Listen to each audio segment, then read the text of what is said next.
So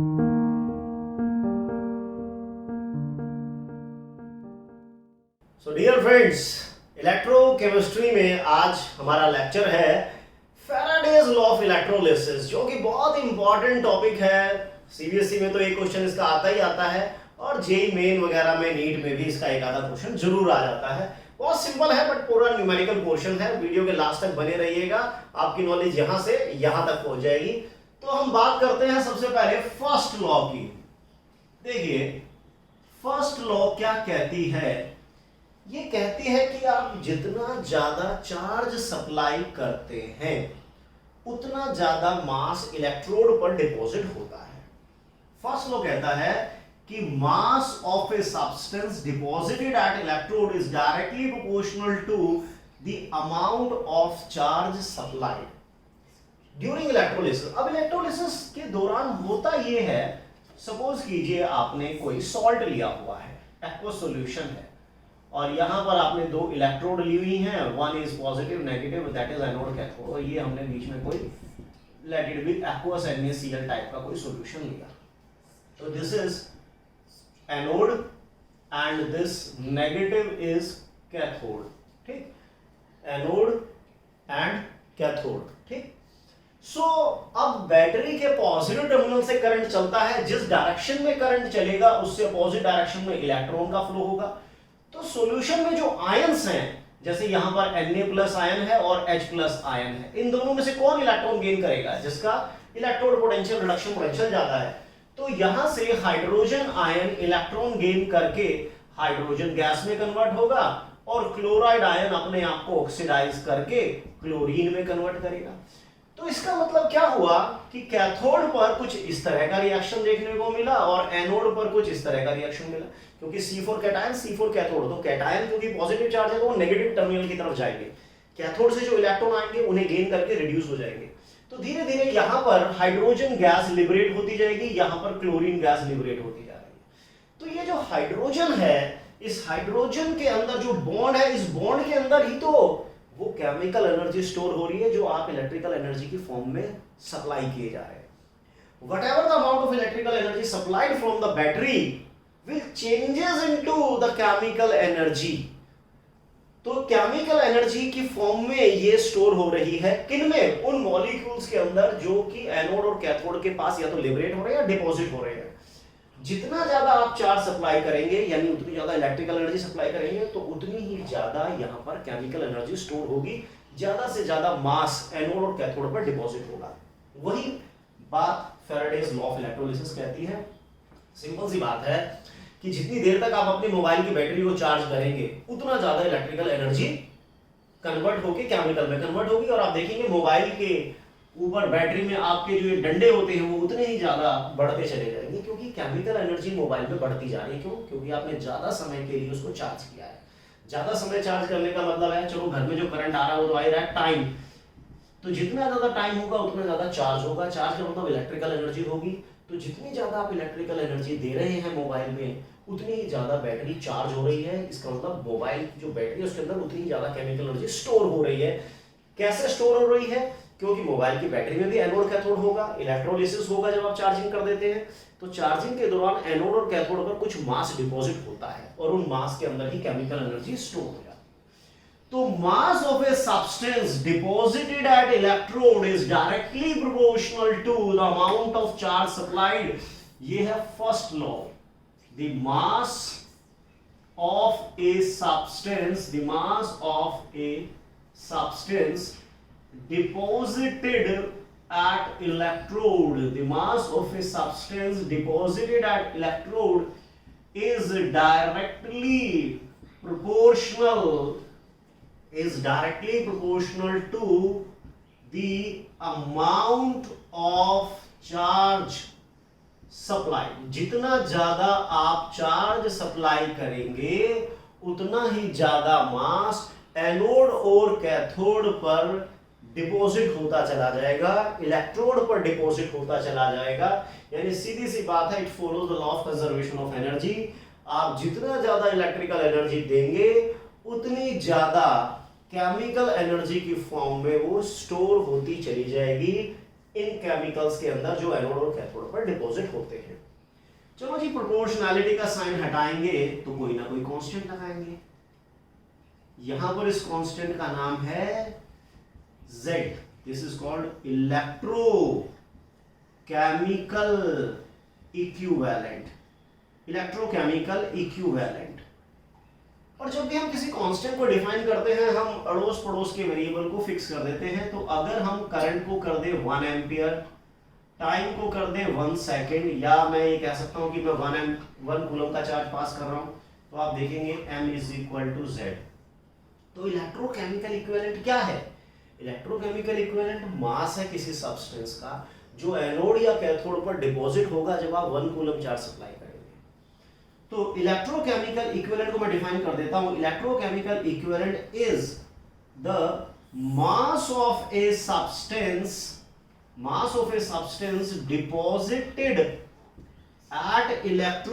deposited at electrode when 1 ampere of current passes through 1 second, or deposited at electrode by 1 coulomb of charge. 1 coulomb charge pass करने से या 1 ampere का current 1 second के लिए पास करने से किसी भी सब्सटेंस का जो भी मास डिपॉजिट होगा वो उस सब्सटेंस का इलेक्ट्रोकेमिकल इक्विवेलेंट होगा। ऑब्वियस है कि सभी सब्सटेंस का मास अलग अलग डिपॉजिट होगा, तो हर सब्सटेंस के लिए Z की वैल्यू डिफरेंट आएगी, है ना। सोडियम के लिए कुछ होगी, मैग्नीशियम के लिए कुछ होगी, एल्यूमिनियम के लिए कुछ होगी। तो मतलब each substance has its own value of Z, that is the electrochemical equivalent.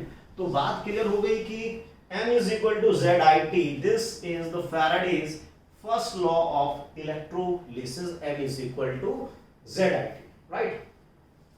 तो आगे बढ़ते हैं, थोड़ा सा और आगे बढ़ते हैं और अब इसको जरा धीरे समुद्र की गहराइयों में उतरेंगे हम। देखिए, सोडियम आयन ने एक इलेक्ट्रॉन लिया और वो एटम में कन्वर्ट होके इलेक्ट्रोड पर डिपॉजिट हो गया। यानी एक एटम को डिपॉजिट करने के लिए आप 1 इलेक्ट्रॉन के बराबर चार्ज दे रहे हैं। वो कम है या ज्यादा, that is a different thing, but in order to deposit 1 atom of sodium at electrode, we have to supply a charge equivalent to 1 electron. एक इलेक्ट्रॉन के बराबर आप चार्ज देंगे तो एक एटम डिपॉजिट होगा। 2 इलेक्ट्रॉन के बराबर चार्ज देंगे तो 2 एटम डिपॉजिट होंगे। एवोगैड्रो इलेक्ट्रॉन के बराबर चार्ज दोगे तो एवोगैड्रो एटम्स डिपॉजिट होंगे। एवोगैड्रो एटम का मतलब हो गया 1 mole of sodium. 1 mole of sodium का मतलब 23 ग्राम सोडियम। तो 23 ग्राम सोडियम को डिपॉजिट करने के लिए आप कितना चार्ज दे रहे हैं? एवोगैड्रो इलेक्ट्रॉन, यानी 1 मोल ऑफ इलेक्ट्रॉन। तो चार्ज कितना है 1 मोल ऑफ इलेक्ट्रॉन पर? Charge on 1 mole of electron. देखिए, एक इलेक्ट्रॉन का चार्ज 1.69 × 10⁻19 कूलम है एक इलेक्ट्रॉन का। तो 1 मोल ऑफ इलेक्ट्रॉन का चार्ज कितना होगा? इसे मल्टीप्लाई करेंगे तो ये राउंड ऑफ करके तकरीबन 96500। This is called 1 Faraday. This is called 1 Faraday. Charge on 1 mole of electron. 1 mole of electron. देखो, मोल आप सभी जानते हैं, बंडल होता है, पैकेट होता है जिसमें एवोगैड्रो पार्टिकल्स होते हैं। एक इलेक्ट्रॉन का चार्ज इतना है तो एवोगैड्रो इलेक्ट्रॉन्स का चार्ज इतना होगा। This is called 1 mole of electron, that is 1 Faraday charge. तो जब आपने 1 फैराडे चार्ज पास किया, यानी 1 मोल ऑफ इलेक्ट्रॉन पास किया, तो 1 मोल ऑफ एटम डिपॉजिट हुए। मैं दोनों के कोफिशिएंट को 1 मोल ले रहा हूं। सोडियम के 1 मोल एटम को डिपॉजिट करना है तो 1 mole of electron. 1 mole of electron means 1 Faraday. तो 1 फैराडे चार्ज दिया तो सोडियम का 1 मोल डिपॉजिट हो गया, राइट। तो कम चार्ज दे रहे हैं तो कम मास डिपॉजिट होगा, ज्यादा चार्ज देंगे तो ज्यादा मास डिपॉजिट होगा। वही तो है Faraday's first law of electrolysis कि आप जितना ज्यादा चार्ज सप्लाई करेंगे उतना ही ज्यादा मास इलेक्ट्रोड पर, इलेक्ट्रोड यानी एनोड या कैथोड पर सब्सटेंस का डिपॉजिट होता चला जाएगा। ऐसा first law of Faraday's first law of electrolysis कहती है। चलिए अब जरा थोड़ा सा लेवल धीरे धीरे बढ़ाते हैं। मैग्नीशियम के लिए अगर मैं देखूं तो कोफिशिएंट 1 है, 1 एटम 2 इलेक्ट्रॉन, यानी केवल एक एटम के मास को अगर आप डिपॉजिट करना चाहते हैं मैग्नीशियम के एक एटम को डिपॉजिट करना चाहते हैं तो आपको कितना चार्ज सप्लाई करना पड़ रहा है, 2 इलेक्ट्रॉन के बराबर, जो कि बहुत बहुत छोटा छोटा चार्ज है। ठीक है, बहुत छोटा चार्ज है। एक एटम को डिपॉजिट करना है तो 2 इलेक्ट्रॉन के बराबर, 2 एटम को डिपॉजिट करना है तो 4 इलेक्ट्रॉन के बराबर। अरे भैया अगर एवोगैड्रो एटम को डिपॉजिट करना है तो 2 एवोगैड्रो इलेक्ट्रॉन्स के बराबर चार्ज देना पड़ेगा। 1 एवोगैड्रो होता है 1 Faraday, 1 mole of electron 1 Faraday, 2 mole of electron 2 Faraday.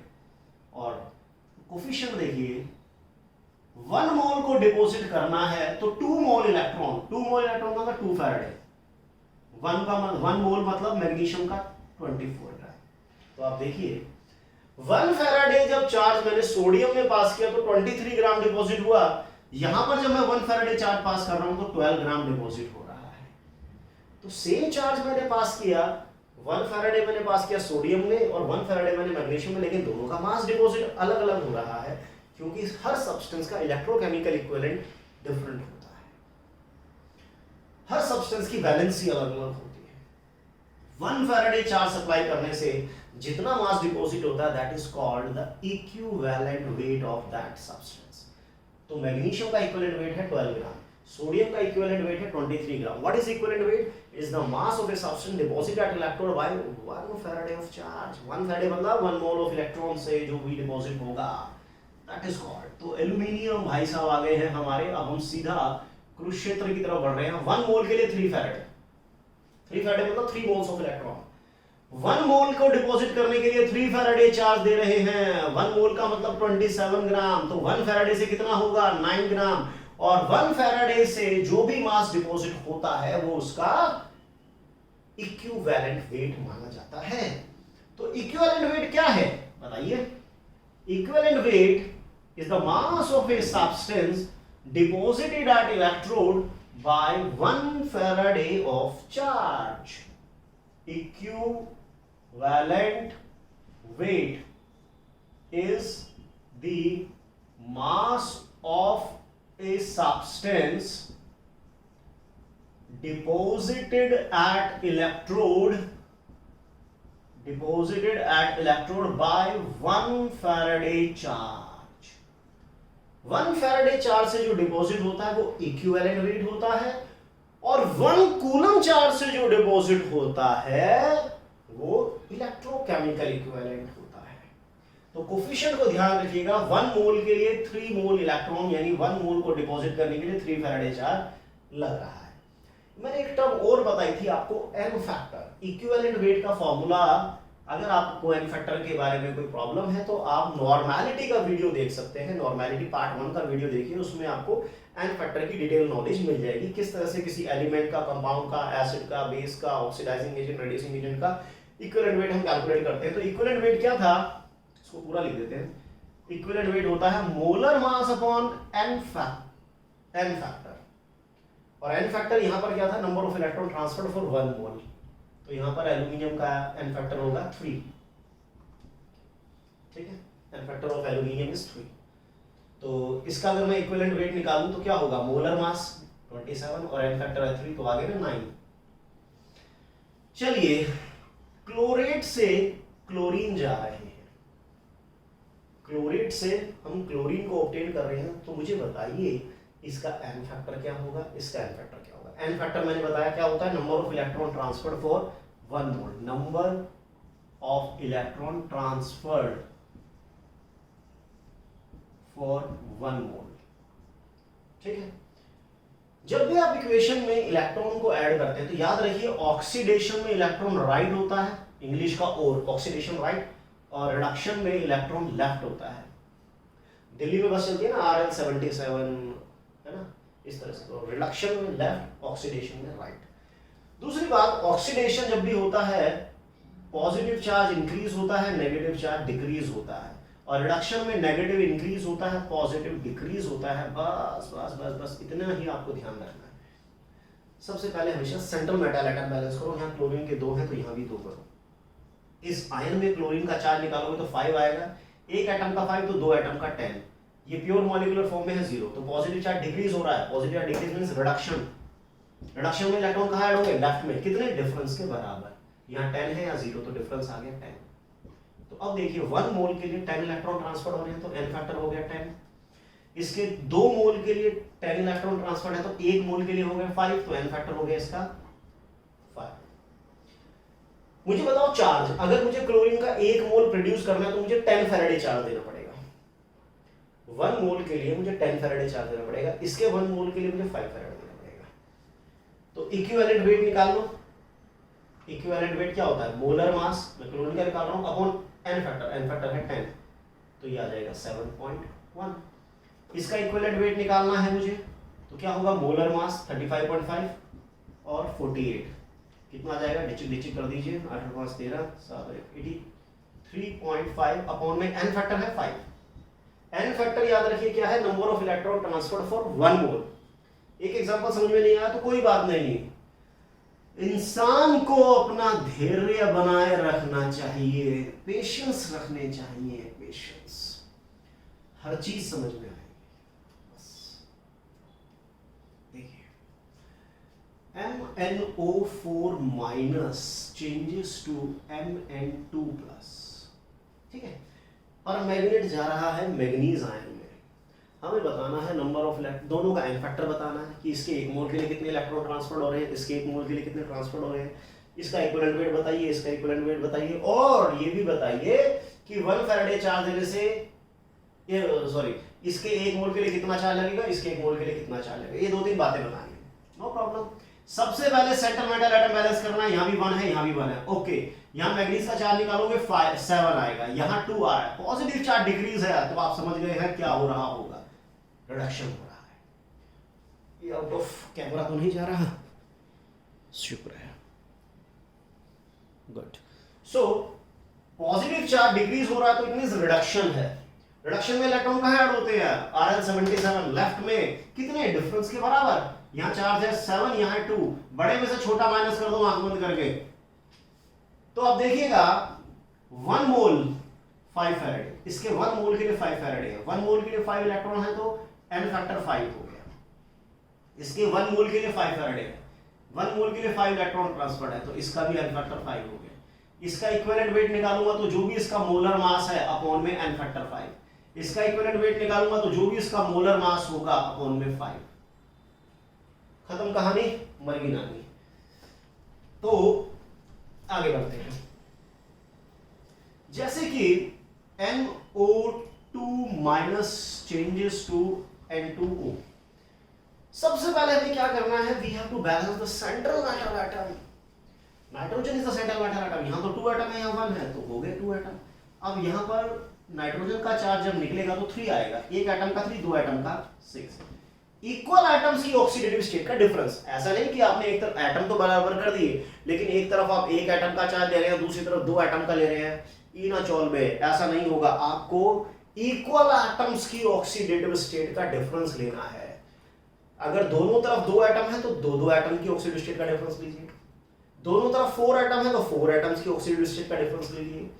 जितने एटम्स लेफ्ट साइड में हैं उतने एटम्स सेंट्रल मेटल एटम के राइट साइड में होने चाहिए, और दोनों ही सेंट्रल मेटल एटम की इक्वल एटम्स की ऑक्सीडेटिव स्टेट का डिफरेंस लेना है।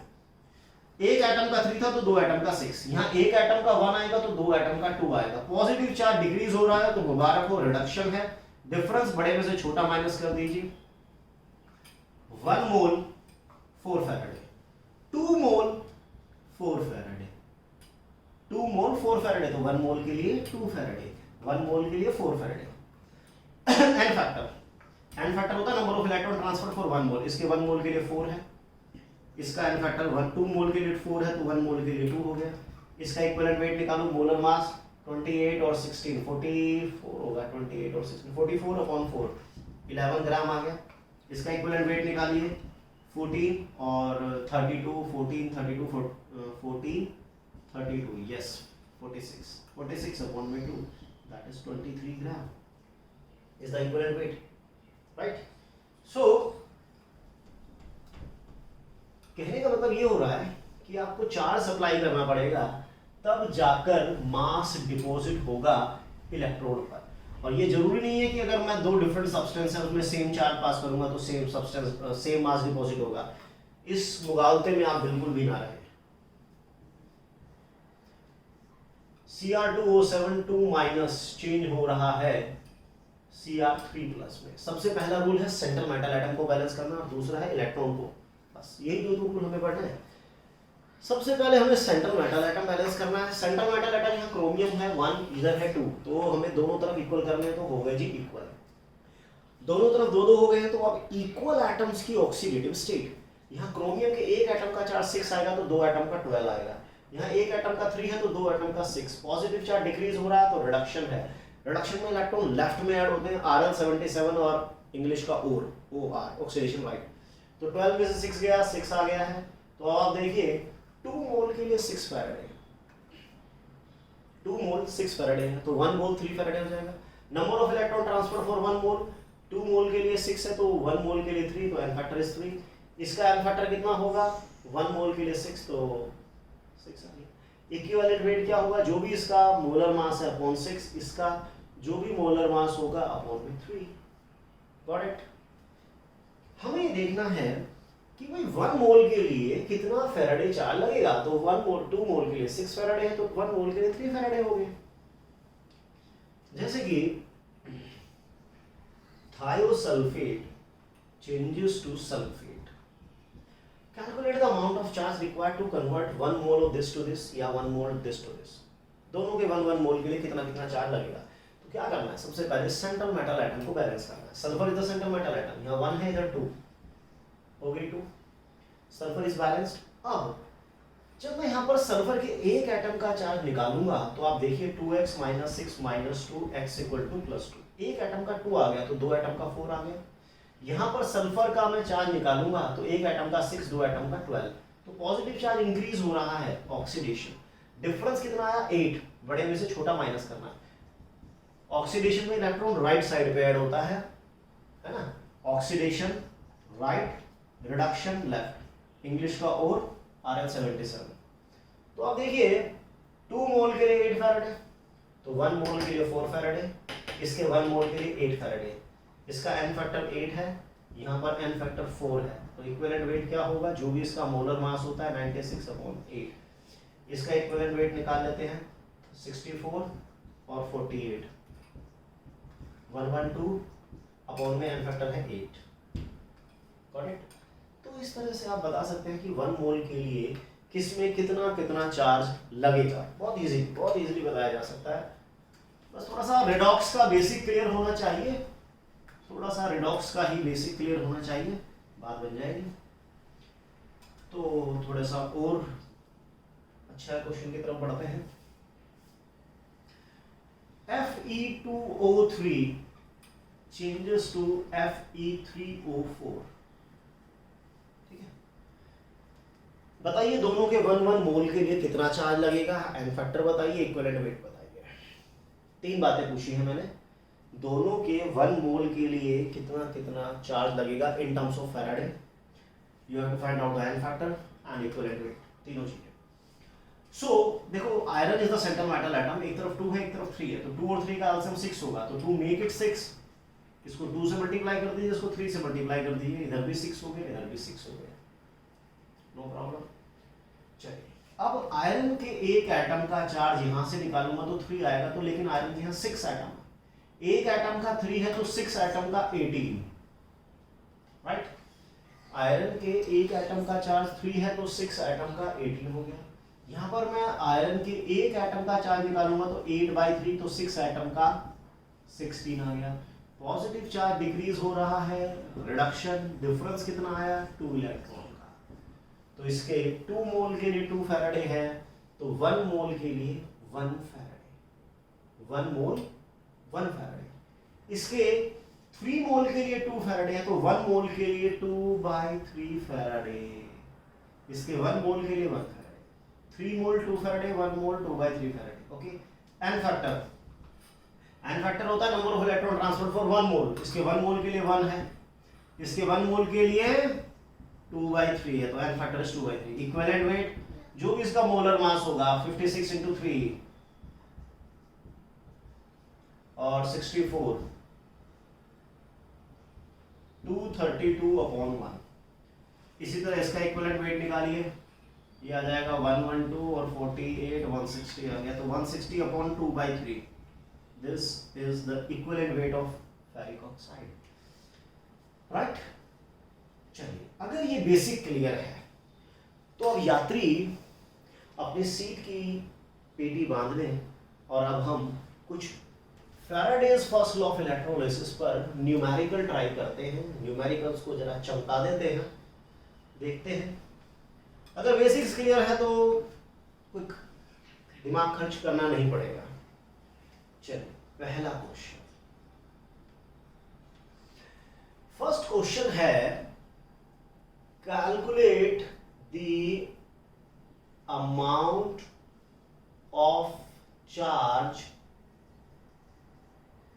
required to deposit 4 gram calcium during electrolysis of molten calcium chloride. Calculate the mass of chlorine and volume of chlorine at STP. सारी चीजें बतानी है। देखो, सबसे पहले क्या करना है, जिस कंपाउंड का आप इलेक्ट्रोलिसिस कर रहे हो उस कंपाउंड को पहले एक बार जरा नजर भर के देख लो।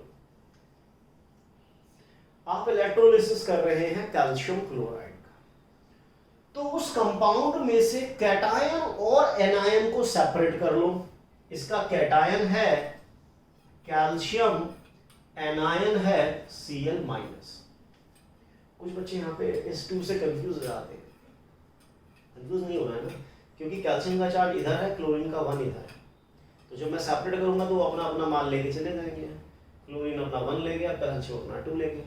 चलिए, हमने पहले जिस कंपाउंड का आपको इलेक्ट्रोलिसिस करना है उस कंपाउंड को लिखिए। उस कंपाउंड में से कैटायन और एनायन अलग अलग कर दीजिए। अब इक्वेशन बनाइए। हमें क्या क्या डिपॉजिट करना है, कैल्शियम डिपॉजिट करना और क्लोरीन। तो कैल्शियम यहां से आएगा, क्लोरीन यहां से आएगा। तो कैल्शियम की इक्वेशन तो ये बन गई और क्लोरीन की इक्वेशन ये बनेगी। सबसे पहले एटम बैलेंस करो, यहाँ क्लोरीन के 2 है तो यहाँ भी 2, ये 0 होगा, ये -2 के इधर 2 आ गया। 1 मोल 2 फैराडे, 1 मोल 2 फैराडे। अब देखिए आपके पास कितना कैल्शियम है। 4 ग्राम कैल्शियम आपको डिपॉजिट करना है। 4 ग्राम कैल्शियम का मतलब है कितने mole, moles of calcium given mass, molar mass 0.1 mole. तो अब आप देखिए, आपको चार्ज बताना था, calculate the amount of charge required to deposit 4 gram of calcium. तो यार आप 1 मोल के लिए 2 फैराडे चार्ज देते हैं।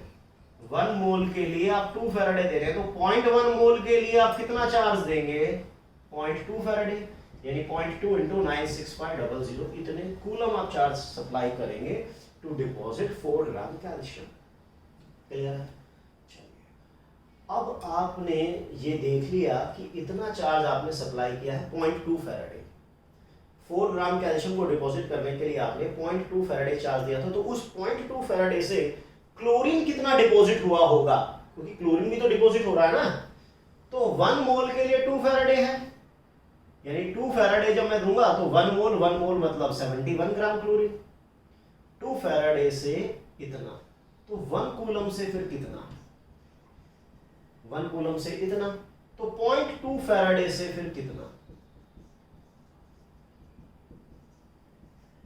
फैराडे से पैरा उड़ गया, 2 से 2 उड़ गया, तो ये आ जाएगा कितना, 2 1 जा 2, 2 7 जा 14, 14.2 Faraday if I am not wrong। 142/10 50, इतने ग्राम क्लोरीन डिपॉजिट होगा। लेकिन एक चीज और बतानी है, वॉल्यूम भी बतानी है क्लोरीन की, वो भी एसटीपी पर। और एक कहावत सुनकर हम बचपन से बड़े हो गए हैं, नर्सरी में सुनी थी कि 1 mole of any gas at STP occupy 22.4 litre. इसके 1 मोल की वॉल्यूम होती है 22.4 लीटर एट एसटीपी। तो 2 मोल के लिए, 2 फैराडे के लिए 1 मोल, तो 2 फैराडे से कितनी वॉल्यूम आएगी, 2 फैराडे से आपकी 22.4 लीटर क्लोरीन एसटीपी। तो यार 1 कूलम से फिर कितना, 1 कूलम से इतना, 0.2 फैराडे से कितना, 0.2 फैराडे से इतना, उड़ा दो, है ना। गलती कर दी 7.1 होगा, क्योंकि ये 2 तो इस 2 से उड़ जाएगा ना, वही कहानी यहाँ पर आ गई। चलो उड़ा दो, तो 2 से 2 उड़ जाएगा, फैराडे से फैराड हो जाएगा, 0.1 बचेगा, तो 2.24 लीटर Cl2 एट STP, ठीक है ना। तो देखिए सीधी सी बात ये हुई कि जब हम चार्ज सप्लाई करते हैं तो मास डिपॉजिट होता है। जितना ज्यादा चार्ज सप्लाई करते हैं उतना ज्यादा मास डिपॉजिट होता है, और जितनी कम चार्ज सप्लाई करेंगे उतना कम मास डिपॉजिट होगा। एक बात, लेकिन जब आप कैल्शियम क्लोराइड का इलेक्ट्रोलिसिस कर रहे हैं तो एक टर्मिनल पर यानी कैथोड पर कैटायन जाएगा, एनोड पर एनायन जाएगा। कैल्शियम डिपॉजिट होगा कैथोड पर, क्लोरीन डिपॉजिट होगी या क्लोरीन लिबरेट होगी एनोड पर। तो ये सब काम चार्ज से हो रहा है। 1 मोल के लिए 2 फैराडे, आपने 4 ग्राम कैल्शियम डिपॉजिट करना है। 4 ग्राम कैल्शियम का मतलब है 0.1 मोल डिपॉजिट करना है। तो 1 मोल के लिए 2 फैराडे है, तो 0.1 मोल के लिए 0.2 फैराडे। तो आपने यानी बैटरी से 0.2 फैराडे चार्ज सप्लाई किया है, तो उस चार्ज से क्लोरीन कितना डिपॉजिट होगा। तो क्लोरीन के लिए इक्वेशन है 1 मोल के लिए 2 फैराडे, यानी 2 फैराडे से 1 मोल, 2 फैराडे से 1 मोल, 1 कूलम से इतना, तो 2.2 फैराडे से 7.1 ग्राम। सेम विद वॉल्यूम कि 1 mole of any at STP occupy 22.4 litre, तो 1 मोल के लिए 2 फैराडे है, तो 2 फैराडे से इतनी वॉल्यूम, 1 कूलम से इतनी, तो 0.2 फैराडे से इतनी होगी। That's it. तो ये तो हुआ एक बेसिक न्यूमेरिकल कि भाई हाँ चार्ज सप्लाई करने से मास डिपॉजिट होगा, और कितना कितना होगा ये हमने देख लिया, ठीक है। तो अब हम जरा इस कार्यवाही को आगे बढ़ा देते हैं। नेक्स्ट क्वेश्चन लेते हैं। देखिए, calculate the amount of charge, calculate the amount of charge required to deposit 7.1 gram of Cl2 by the electrolysis of AlCl3। हम एल्यूमिनियम क्लोराइड का इलेक्ट्रोलिसिस कर रहे हैं, तो बताइए 7.1 ग्राम क्लोरीन को डिपॉजिट करने के लिए चार्ज कितना लगेगा, ठीक है। और उस चार्ज से कितना एल्यूमिनियम डिपॉजिट होगा। Calculate mass of aluminium deposited, कितना एल्यूमिनियम हम डिपॉजिट कर पाएंगे। तो सबसे पहले बात वही कि जिस कंपाउंड का इलेक्ट्रोलिसिस कर रहे हो उसे जरा एक बार नजर भर कर देख लो, और फिर उसमें से कैटायन एनायन को अलग अलग कर दो। इसका कैटायन होगा Al3+, इसका एनायन होगा Cl-। अब Al3+ से एल्यूमिनियम बनने लगेगा, और Cl- से क्लोरीन बनने लगेगा। 1 मोल 3 फैराडे, 1 मोल 2 फैराडे।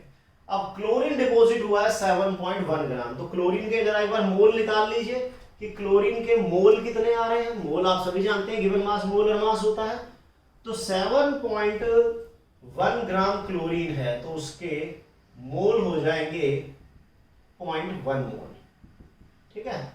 0.1 मोल आ गया। तो 1 मोल के लिए तो आप 2 फैराडे चार्ज सप्लाई कर रहे हैं, तो 0.1 मोल के लिए आप 0.2 फैराडे चार्ज सप्लाई करेंगे, सीधी सी बात। अब उस चार्ज से एल्यूमिनियम कितना डिपॉजिट होगा। 1 मोल 3 फैराडे, यानी 3 फैराडे से 1 मोल का मतलब 27 ग्राम एल्यूमिनियम हो गया। तो 3 फैराडे से जब इतना हुआ तो 0.2 फैराडे से कितना होगा, इतना होगा। फैराडे से फैरा गया, उड़ काट दिया 9 इंटू 0.2 यानी कि 1.8 ग्राम। फैराडे से फैराडे उड़ गया, 3 से 27 उड़ा दिया 9 इंटू 0.2, 9 टू 18 बाई 10 यानी 1.8 ग्राम एल्यूमिनियम डिपॉजिट होगा। Got it. सो आगे बढ़ते हैं, और गाड़ी में कुछ गियर भी तो लगाते हैं, ये थोड़ी गाड़ी को हम 1 या 2 पे चलाते रहेंगे, हमें स्पीड भी बढ़ानी पड़ेगी थोड़ी सी। तो अब हम उसकी स्पीड भी बढ़ा देते हैं। सो क्वेश्चन ये है, calculate the amount of charge required to produce 80 gram O2 by the electrolysis of water। हम वाटर का इलेक्ट्रोलिसिस कर रहे हैं, और वाटर के इलेक्ट्रोलिसिस से हम क्या लिबरेट करना चाहते हैं? ऑक्सीजन। हमें 80 ग्राम ऑक्सीजन चाहिए, तो 80 ग्राम ऑक्सीजन को लिबरेट कराने के लिए हमें पानी में करंट देना पड़ेगा, चार्ज देना पड़ेगा। कितना चार्ज लगेगा? देखो O2 किससे आ रहा है? H2O से। अगर आपने इक्वेशन सही बना ली तो फिर कोई नहीं रोक पाएगा आपको क्वेश्चन ठीक करने से। लेकिन अगर आपकी इक्वेशन में ही कहीं ना कहीं गड़बड़ है तो क्वेश्चन देखते ही पता चल जाएगा कि राइट है या wrong. Oxygen is the centre metal atom, यहाँ 2 एटम है, यहाँ 1। मैंने बताया, आपको कई बार बताया है कि सबसे पहले सेंट्रल मेटल एटम को बैलेंस करना है। Oxygen is the centre metal atom, दोनों तरफ बैलेंस हो गया। अब यहाँ पर ऑक्सीजन के 1 एटम का चार्ज -2 है, तो 2 एटम का -4, और ये प्योर मॉलिक्यूलर फॉर्म में है।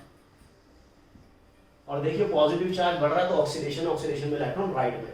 तो ऑक्सीजन के 1 मोल के लिए 4 फैराडे है। ऑक्सीजन के 1 मोल के लिए 4 फैराडे चार्ज दिया गया है। तो 80 ग्राम O2 के लिए कितना चार्ज लगेगा भाई? 80 ग्राम अगर O2 है तो मोल कितने होंगे? गिवन मास, मोलर मास 2.5। तो 1 मोल के लिए 4 फैराडे चार्ज लग रहा है, तो भैया जी 2.5 मोल के लिए 10 फैराडे लगेगा। Right, question is over. अगर यही क्वेश्चन होता जो अभी किया है, बस थोड़ा सा calculate the amount of charge required to, चलो फिर से वही क्वेश्चन है, लेकिन इस बार हम थोड़ा सा उसको चेंज करेंगे, और चेंज करते ही चेंज आ जाएगा। Required to produce 80 gram O2 by the electrolysis of H2O2। जी, दिस इज द डिफरेंस। पिछली बार H2O था, इस बार H2O2 है। देखो, जब तक इक्वेशन हमारी सही नहीं बनेगी, क्वेश्चन सही होगा या नहीं कहना बड़ा मुश्किल होगा। इस बार जो O2 आ रहा है वो H2O2 से आ रहा है। पहले जो O2 था वो H2O से था। देखो, H2O भी न्यूट्रल है, H2O2 भी न्यूट्रल है। मैं एक बार जरा यहां पर समझा देता हूं। देखो, हाइड्रोजन का चार्ज +1 है, तो 1 का +1 तो 2 का +2, और ऑक्सीजन का -2, तो हो गया ना +2 -2 0, न्यूट्रल हो गया।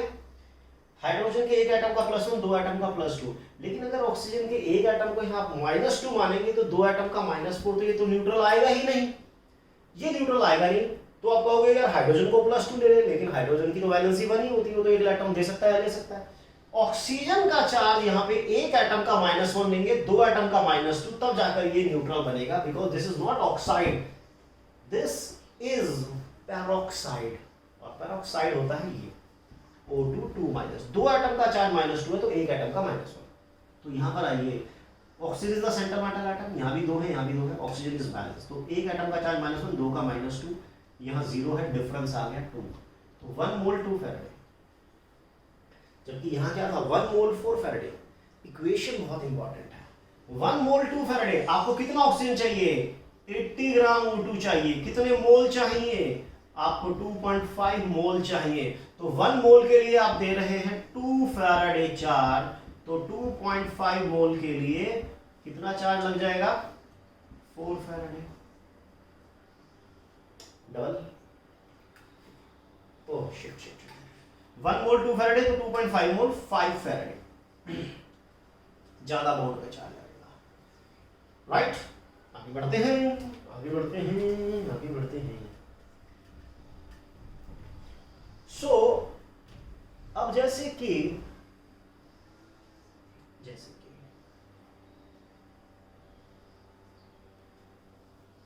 क्वेश्चन पता नहीं कौन से नंबर का, मैं भी भूल गया। पहले कैल्शियम पढ़ा था, फिर एल्यूमिनियम। चलिए, क्वेश्चन है कि calculate the mass of chlorine liberated at anode when 2 ampere of current passed for 1 hour during electrolysis of calcium chlorate.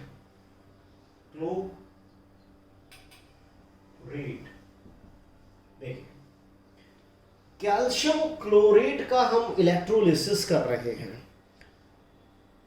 तो कैल्शियम क्लोरेट के इलेक्ट्रोलिसिस से आपको क्लोरीन गैस लिबरेट करनी है और आपने 2 एम्पीयर का करंट 1 आवर ड्यूरेशन के लिए पास किया है।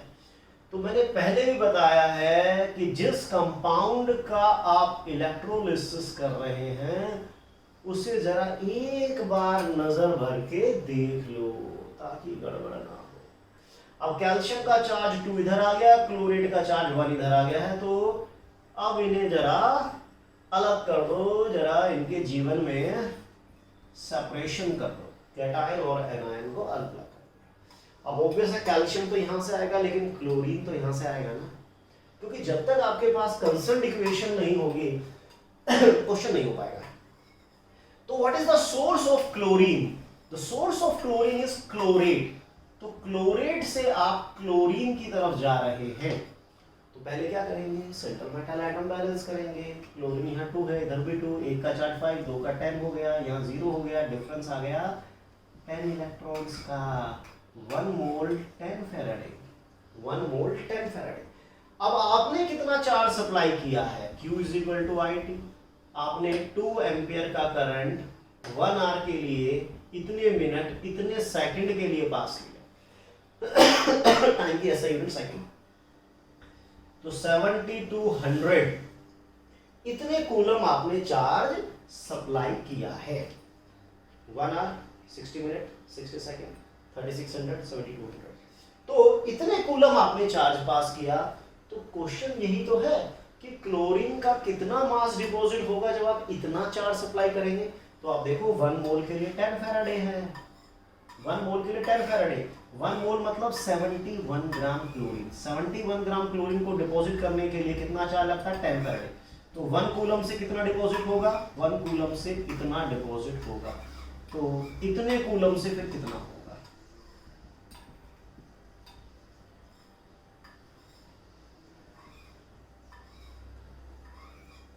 इतने ग्राम क्लोरीन डिपॉजिट हो गया। राइट, कोई दिक्कत तो नहीं होनी चाहिए। इक्वेशन आपकी करेक्ट है तो सब कुछ करेक्ट हो सकता है। 1 मोल 10 फैराडे, यानी 1 मोल को डिपॉजिट करने के लिए 10 फैराडे, 10 फैराडे से इतना, 1 कूलम से इतना, 7200 आपने इतना चार्ज सप्लाई किया, तो इतने चार्ज से इतना क्लोरीन डिपॉजिट हो जाएगा, हो जाएगा। कहिए सुनिए, कहिए सुनिए, बातों बातों में प्यार हो जाएगा। देखिए, एक अच्छा क्वेश्चन है, calculate the amount of charge. अब आपके मुंह में पानी आ जाएगा क्योंकि ये लड्डू क्वेश्चन दे रहे हैं। Calculate the amount of charge required to deposit 3 gram aluminium during electrolysis of aluminium oxide if current efficiency that is eta if current efficiency is 60%। देखिए क्या है ये क्वेश्चन, हमें एल्यूमिनियम ऑक्साइड का इलेक्ट्रोलिसिस करके एल्यूमिनियम को डिपॉजिट करना है, ठीक है। और ऑब्वियस है बैटरी से हम करंट देंगे उससे एल्यूमिनियम डिपॉजिट होगा, जितना हम चार्ज देंगे उतना ज्यादा मास डिपॉजिट होगा। लेकिन करंट एफिशिएंसी 60% है, यानी 40% चार्ज तो हमारा वेस्ट हो रहा है, लीक हो रहा है। तो फिर से वही, जिस कंपाउंड का इलेक्ट्रोलिसिस करना है उसे एक नजर देख लीजिए, दिल को चाहिए क्या, बस एक नजर, एक नजर। तो अब इसमें से कैटायन अलग कर दीजिए, एनायन अलग कर दीजिए। कैटायन होगा Al3+, एनायन होगा O2-, O2-। चलो यहां से ऑक्सीजन आ सकती है, बट ऑक्सीजन की तो कोई बात नहीं। एल्यूमिनियम तो यही से आएगा, यहां से तो आएगा नहीं। तो एल्यूमिनियम के लिए 1 मोल 3 फैराडे, आप कितना एल्यूमिनियम डिपॉजिट करने जा रहे हैं? मात्र 3 ग्राम। तो मोल कितने होंगे? 1/9 मोल होंगे। तो 1/9 मोल के लिए कितना चार्ज बैटरी भेजेगी? 1 मोल 3 फैराडे है, 1 मोल 3 फैराडे, तो 1/9 मोल से कितना चार्ज आएगा? 3 फैराडे। तो 1/9 दैट इज 1/3 फैराडे। देखो इतना चार्ज तो हमें चाहिए ही चाहिए, इससे कम में बात नहीं बनेगी। अगर हम 3 ग्राम एल्यूमिनियम को डिपॉजिट करना चाहते हैं तो इससे कम चार्ज नहीं चलेगा। लेकिन क्या इतना भी चल जाएगा? हाँ चल जाता। अगर बैटरी जितना भी चार्ज भेज रही थी अगर वो सारा का सारा यूटिलाइज हो जाता तो इतने चार्ज से आपका काम चल जाता। अब क्या हो रहा है कि बैटरी जितना भी चार्ज भेज रही है उसका 60% ही चार्ज यूज होगा, बाकी तो वेस्ट जा रहा है। तो बैटरी अगर 100 कूलम चार्ज भेजती है तो 60 कूलम डिपोजिशन में यूज होगा, 40 कूलम वेस्ट। 200 कूलम भेजती है तो 120 कूलम हम यूज कर पाएंगे, 80 कूलम वेस्ट। तो बैटरी जितना भी चार्ज भेजेगी उसका 60% चार्ज यूटिलाइज होगा डिपोजिशन में, और वो 60% यही तो होगा, यही तो डिपॉजिट करवा रहा है। तो बैटरी ने क्यों चार्ज भेजा? बहुत सारा चार्ज भेजा, और उसका 60% चार्ज कितना होगा? 60% वो चार्ज होगा जो डिपॉजिट करेगा एक्चुअल में, और वो कितना है? 1/3 फैराडे। तो टोटल चार्ज आ गया हमारा इतना, बाबा इतना, इतने कूलम। तो बैटरी इतना चार्ज भेजेगी, जो कि इससे तो ज्यादा होगा क्योंकि 40% वेस्ट भी तो जाएगा। 60% ही चार्ज जो होगा वो यूटिलाइज होगा for the deposition of aluminium ion at cathode. Got it? चलिए चलिए चलिए चलिए, आयोडेक्स मलिए काम पर चलिए, रुकना नहीं है, रुक जाना नहीं तू कभी हार के। चलिए देखिए क्वेश्चन है, calculate the amount of charge required. Calculate, बहुत अच्छा क्वेश्चन है ये। Calculate the amount of charge, calculate the amount of charge required to reduce 12.3 gram nitrobenzene, 12.3 gram nitrobenzene to aniline. तो बताइए कितना चार्ज लगेगा? करंट एफिशिएंसी के बारे में ऐसा कुछ नहीं कह रहा कि भाई 12.3 ग्राम नाइट्रोबेंजीन को रिड्यूस करने के लिए बैटरी कितना चार्ज भेजेगी। देखिए बहुत अच्छा क्वेश्चन हो सकता है ये, अगर आपका रिडॉक्स का ज्ञान संपूर्ण है तो। देखिए नाइट्रोबेंजीन को एनिलीन में हम कन्वर्ट कर रहे हैं। देखो दो एटम के बीच में रिडॉक्स ये कहता है कि अगर दो एटम के बीच में सिंगल बॉन्ड है तो एक का चार्ज +1 एक का -1, जो electropositive +1 electronegative -1। If the two atoms are bonded with double bond तो एक +2 एक -2। ट्रिपल बॉन्ड है अगर दो डिसिमिलर एटम है तो एक +3 एक -3। ऐसा हम एज्यूम करते हैं। जो बी है वो इलेक्ट्रोनेगेटिव है, ए इलेक्ट्रोपॉजिटिव है। अब देखिए नाइट्रोजन और इस पूरे फिनाइल ग्रुप के बीच में तो सिंगल बॉन्ड है ना, and nitrogen is more electronegative than benzene ring या कार्बन। तो यहां पर एक का चार्ज +1 एक का -1 होगा, ऑब्वियस है +1 चार्ज इस रिंग का होगा क्योंकि nitrogen is more electronegative than carbon. तो नाइट्रोजन का चार्ज मैं x मान लेता हूं, पूरी रिंग का चार्ज यहां पे फिनाइल का +1, ऑक्सीजन का -2 × 2 -4 0 x = +3। तो यहां से नाइट्रोजन का चार्ज +3 आया है, यहां पर निकालिए वही कहानी यहां पर भी होगी। नाइट्रोजन का चार्ज x, पूरी रिंग का चार्ज 1 लेंगे क्योंकि सिंगल बॉन्ड है +1, और हाइड्रोजन से ज्यादा इलेक्ट्रोनेगेटिव नाइट्रोजन है तो नाइट्रोजन का चार्ज तो माइनस में होगा हाइड्रोजन के लिए, हाइड्रोजन से वो खींचेगा तो हाइड्रोजन +1 × 2 +2 0 -3।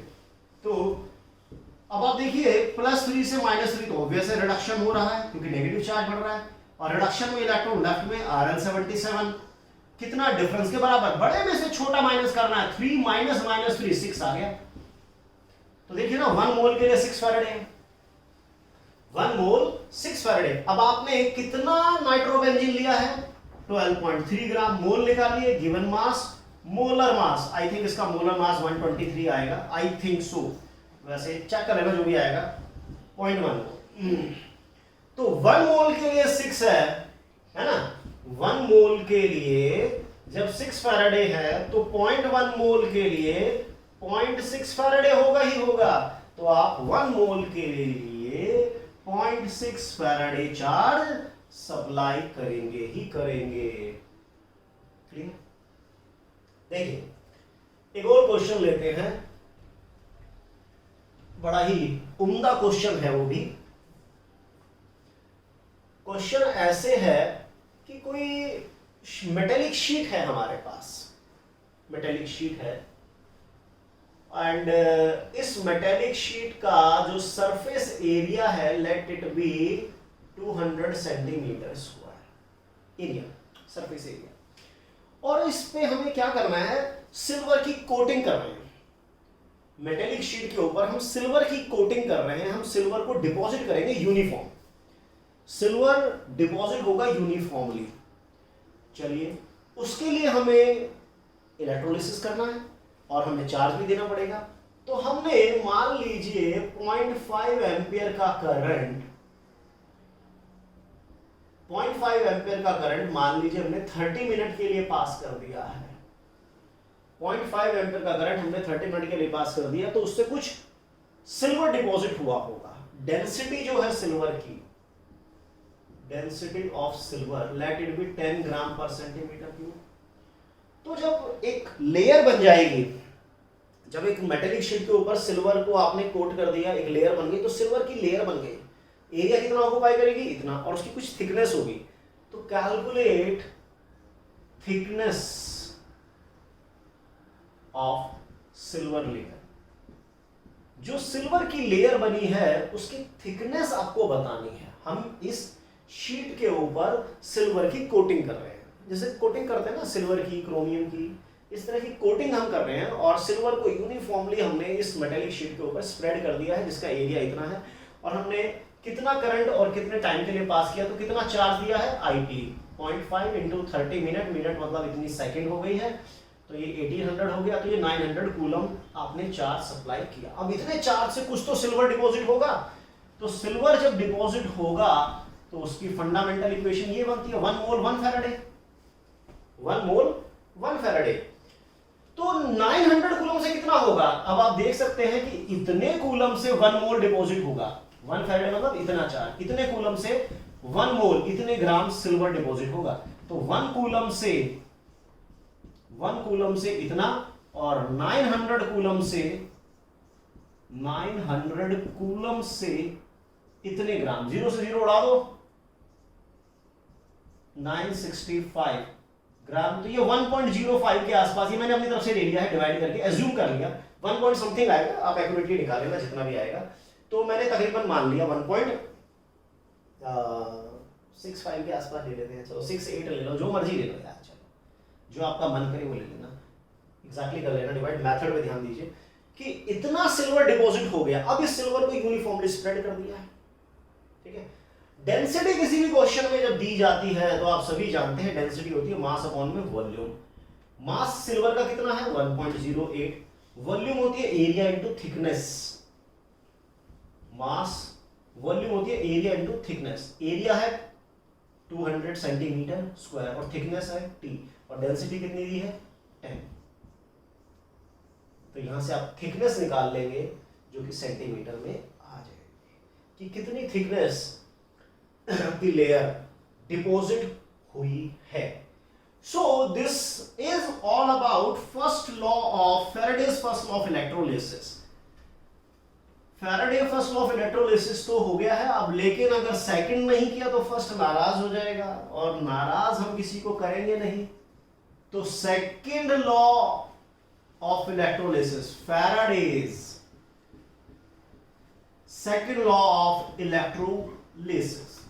बहुत ही सिंपल है, ये भी कोई बड़ी बात नहीं है।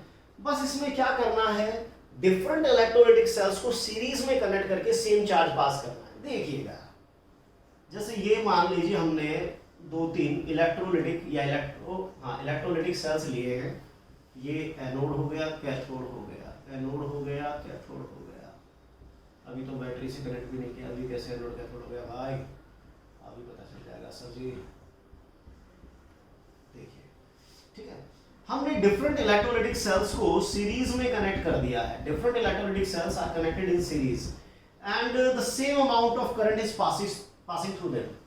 सेम करंट जा रहा है, सेम टाइम के लिए जा रहा है, यानी सेम चार्ज हम पास कर रहे हैं तीनों में। तो क्या सेम चार्ज पास करने से तीनों सेल्स में सेम मास डिपॉजिट होगा? ऐसा तो बिल्कुल भी नहीं है ना। सेम मास तो बिल्कुल भी डिपॉजिट नहीं होगा, लेकिन फिर भी कुछ ना कुछ खास होने जा रहा है। सपोज करो मैं यहाँ पर जिंक को डिपॉजिट कर रहा हूं, मैं मान लो जिंक सल्फेट लिया हुआ है and I want to deposit zinc at cathode. यहाँ पर मैं कॉपर सल्फेट से कॉपर को डिपॉजिट कर रहा हूँ, यहाँ पर मैं सिल्वर क्लोराइड से सिल्वर को डिपॉजिट करना चाहता हूँ। तो अपनी इक्वेशन यहाँ पर कुछ इस तरह की बनेगी, जिंक की ये, कॉपर की इक्वेशन ऐसे बन जाएगी और सिल्वर की इक्वेशन कुछ इस प्रकार से बन जाएगी। तो अब देखिए, तीनों को सीरीज में कनेक्ट किया गया है, सेम चार्ज सेम टाइम के लिए, यानी सेम चार्ज पास, सेम करंट सेम टाइम के लिए पास कर रहे हैं। तो इसका मतलब same charge, same electrical energy supply कर रहे हैं। 1 मोल 2 फैराडे, 2 फैराडे से 1 मोल, 1 मोल मतलब 65, 1 मोल 2 फैराडे, 2 फैराडे से 63.5, 1 मोल 1 फैराडे, 1 फैराडे से 108 ग्राम। तो मैं अगर तीनों में सेम चार्ज पास करूं, मान लो 1 फैराडे करता हूं तो 65/2, 1 फैराडे करता हूं तो 63.5/2 और 1 फैराडे से यहाँ 108/1। तो 1 फैराडे से जो मास डिपॉजिट होता है वो क्या था? Equivalent weight. 1 Faraday charge supply करने से किसी भी सब्सटेंस का जो मास डिपॉजिट होता है डियर, वो होता है इक्विवेलेंट वेट। तो this is the equivalent weight of zinc, copper and silver. तो आपने सेम चार्ज जब सप्लाई किया तो जो मास डिपॉजिट हुआ अलग अलग इलेक्ट्रोड पे, it is equal to the ratio of their equivalent weight. यही तो है Faraday second law of electrolysis कि when different electrolytic when same amount of charge passes through different electrolytic cells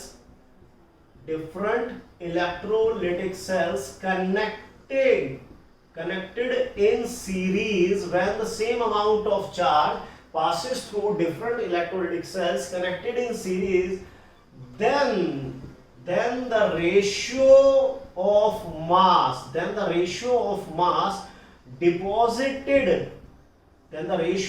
deposited at electrodes is equals to the ratio of their equivalent weight। मतलब अगर different electrolytic cells को आपने series में connect कर दिया तो same charge pass करने पर जो भी मास डिपॉजिट होगा उनके मासेस का ratio, then the ratio of mass deposited at electrode is equal to the ratio of their equivalent weight. यानी कि अगर मान लीजिए मैंने 3 इलेक्ट्रोड पर देखा कि अलग अलग मास डिपॉजिट हो रहा है, तो M1 M2 और M3 के मासेस का जो रेशियो आएगा it is equivalent to equivalent weight of first, second and third. मतलब अगर मैं 2 को कंपेयर करता हूं तो इक्विवेलेंट वेट ऑफ फर्स्ट और सेकंड आ जाएगा। अगर मैं सेकंड और थर्ड को कंपेयर करता हूं तो इक्विवेलेंट वेट ऑफ सेकंड और थर्ड आ जाएगा। सेम विद मैं फर्स्ट और थर्ड को कंपेयर करूंगा तो फर्स्ट और थर्ड के इक्विवेलेंट वेट के बराबर आ जाएगा। यानी कोई भी 2 सब्सटेंस हो, अगर हम उनको सेम चार्ज पास करेंगे तो सेम चार्ज पास करने से मास तो अलग अलग डिपॉजिट होगा, लेकिन उनके मासेस का रेशियो उनके इक्विवेलेंट वेट के रेशियो के बराबर जरूर आएगा। ठीक है ना, ये एक फैक्ट मैंने आपको समझा भी दिया और दिखा भी दिया। और इक्विवेलेंट वेट आप जानते ही हैं, इक्विवेलेंट वेट क्या था? Molar mass upon n factor. ये भी हम पहले कर चुके हैं, एलिमेंट है तो वैलेंसी हो जाता है, राइट।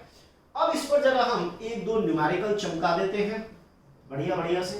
देखिए हमने क्या किया, जैसे मान लीजिए जिंक सल्फेट लिया, कॉपर सल्फेट लिया और सिल्वर क्लोराइड लिया। हम इन तीनों को सीरीज में कनेक्ट करके सेम चार्ज पास कर रहे हैं। मान लीजिए मैंने 1 एम्पियर का करंट पास किया और देखा 6.5 ग्राम जिंक डिपॉजिट हो गया, तो मुझे क्या करना है, calculate mass of copper, mass of silver deposit and कितने टाइम के लिए आपने ये करंट पास किया है।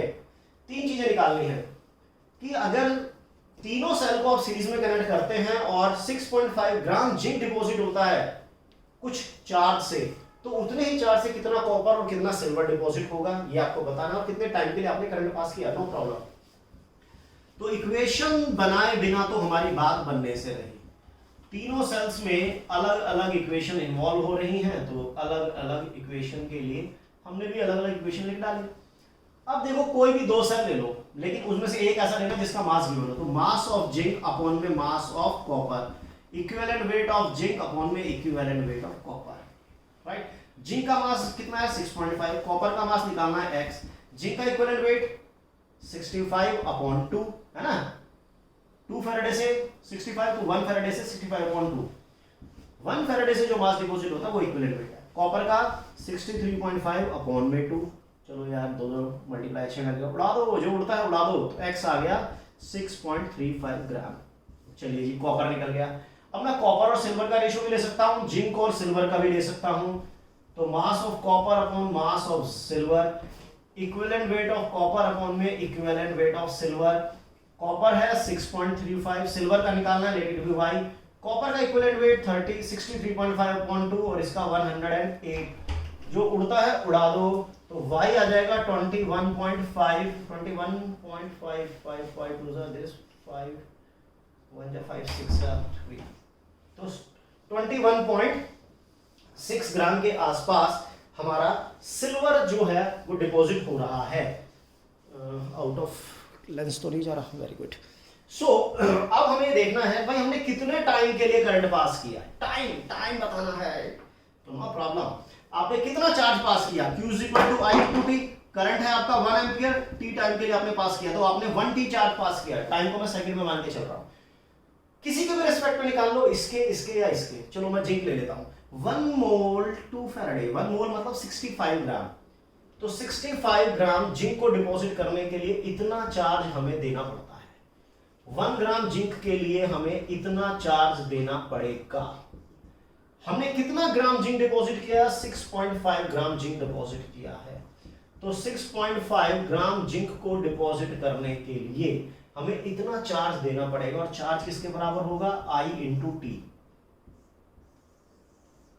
I × T, I हमें दिया हुआ है, उड़ा दो 0.1 तो ये जाएगा 2 × 9650 इज इक्वल टू, करंट है 1 एम्पियर, T टाइम के लिए, तो यहां से T आ जाएगा 0.03 इतने सेकंड आ जाएगा। इसको आप 60 से डिवाइड कर दीजिए, मिनट में आ जाएगा, फर्दर 60 से डिवाइड कर दिए आर में आ जाएगा, 24 से डिवाइड कर दीजिए डे में आ जाएगा, जो आपका मन करे उसमें आप इसको कैलकुलेट कर सकते हैं। राइट। तो सीधी सी बात यह है कि यहां पर हमें डिफरेंट इलेक्ट्रोलाइटिक सेल्स को सीरीज में कनेक्ट करना है और सेम अमाउंट ऑफ चार्ज पास करनी है, तो जो भी अलग अलग मास डिपॉजिट होगा उनके मासेस का रेशियो ही उनके इक्विवेलेंट वेट के रेशियो के बराबर आएगा। लेकिन इसका मतलब ये नहीं है कि ये लॉ तभी एप्लीकेबल होगी जब आप अलग अलग इलेक्ट्रोलाइटिक सेल्स लेंगे। ये तो एक इलेक्ट्रोलाइटिक सेल्स में भी हो सकती है। Faraday's second law of electrolysis आप सिंगल इलेक्ट्रोलाइटिक सेल के लिए भी अप्लाई कर सकते हैं। कैसे कर सकते हैं वो देखिए आप। देखिए आपने 2 डिफरेंट मास डिपॉजिट होने हैं, जैसे सपोज करो पानी का मैं इलेक्ट्रोलिसिस कर रहा हूं,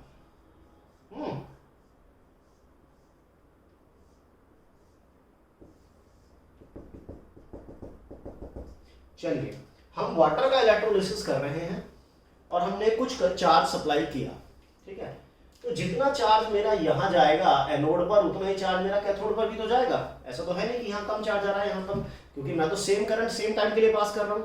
तो एक सेल में भी मैं दोनों इलेक्ट्रोड पर मैं सेम चार्ज सप्लाई कर रहा हूं, लेकिन हाँ मास अलग अलग आएगा। तो एक टर्मिनल पर हाइड्रोजन, एक टर्मिनल पर ऑक्सीजन आएगी।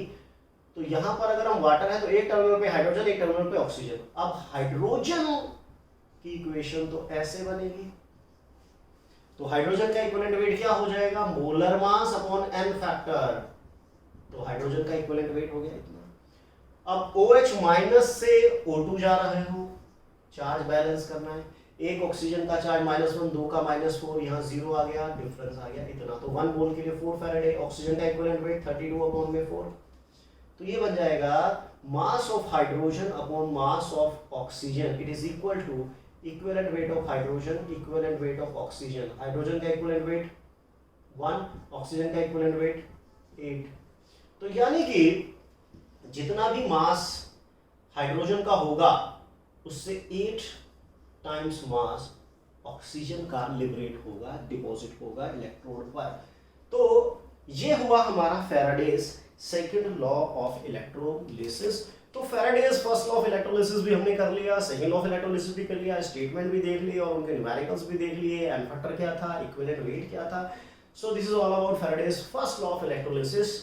सो माय डियर फ्रेंड, अगर आपको ये वीडियो पसंद आया हो, आपको लगता है कि ये वीडियो आपके काम का है, आपकी नॉलेज में इसने कुछ भी इजाफा किया है, तो कंजूसी मत कीजिएगा, लाइक जरूर दबाना है अपने फ्रेंड सर्कल में, क्योंकि ज्ञान की गंगा फैलती रहनी चाहिए, ज्ञान रुकना नहीं चाहिए, डिस्पर्स करते रहना चाहिए नॉलेज को। चैनल को शेयर कीजिए अपने फ्रेंड सर्कल में ताकि और भी बच्चों को इसका बेनिफिट मिल सके।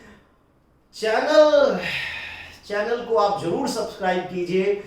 देखिए, जितना ज्यादा आप सब्सक्राइब करेंगे उतनी ज्यादा आपकी नॉलेज बढ़ेगी। वैसे फैराडे ने कहा था जितना ज्यादा चार्ज उतना ज्यादा मास, लेकिन यहाँ पर आप चैनल को सब्सक्राइब कर दीजिए, उसे रेड से ब्लैक कर दीजिए, कलर चेंज होगा, उसका बेनिफिट हमें मिलेगा, कॉन्फिडेंस हमारा बढ़ेगा, तो और बेहतर से बेहतर वीडियो बनाने का प्रयास जारी रहेगा।